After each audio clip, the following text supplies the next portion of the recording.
مرحبا أعزائي.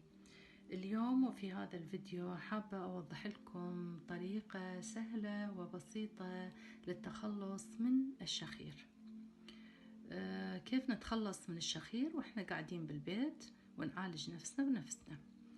سبق ووضحت لكم بطريقة السوجوك، بتقنية السوجوك من الطب الكوري، إنه مكان الأنف هو هنا، النقاط الانعكاسية للأنف هنا. فهذا مكان الأنف بالنقاط الانعكاسية بتقنية السوجوك من الطب الكوري. كيف نتخلص من الشخير بحبات الذرة؟ شوفوا، هاي حبات الذرة، شوفوهم كلهم نفس الاتجاه. بتلاحظون الرأس الرفيع فوق والرأس المدبب تحت، وبخط مستقيم عدل، مثل يعني شلون واحد واقف بالسرة بهذا الشكل تسووا. بعدين تجيبون تخلون أول حباية على النقطة مال الأنف هنا، قلنا هنا الأنف، أول حباية خلوها على نقطة الأنف بهكذا هذا الشكل. شوفوا، احنا قلنا الحبات الرؤوس الرفيعة فوق والرؤوس العريضة تحت، وخلينا أول رأس الرأس المدبب الرفيع على الأنف، والباقي نزلناه بهذا الشكل على الجهاز التنفسي. طبعا اللي عنده شخير راح يكون عنده هنا مثلا مناطق مغلقة، مشاكل لأسباب ما أنه انغلقت والطاقة ما تدخل بيها من تتنفسون. فهذه تقنية تعملوها وتخلوها قبل النوم بساعة أو نص ساعة أو ساعتين بكيفكم، وتعملون هاي الحركة. شوفوا،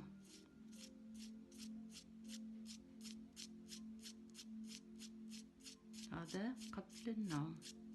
شوي ارتاحوا، رجعوا مرتلخ مرة ثانية، اعملوا هذه الحركة. شوي ارتاحوا وبعدين رجعوا مرة ثانية، اعملوا هذه الحركة. بهاي الحركة وبهذه التقنية راح تفتحون المجاري التنفس إذا هو موجود بأي مكان على هذا النقاط الانعكاسية للأنف أو الحنجرة أو جهاز تنفسي.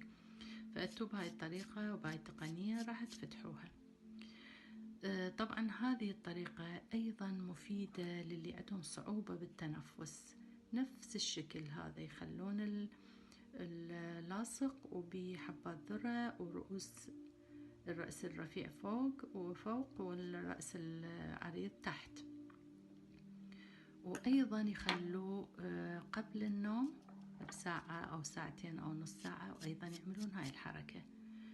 وأيضا هذه التقنية وبهذا الشكل مفيد للي عندهم ربو.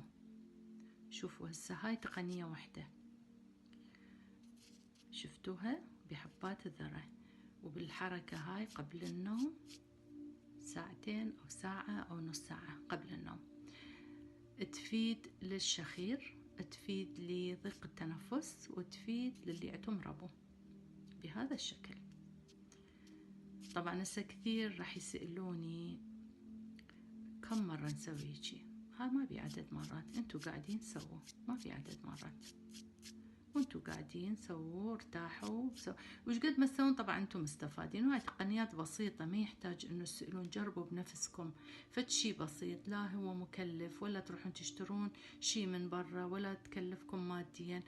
جربوا هاي التقنيات، جربوها وشوفوا النتائج بنفسكم.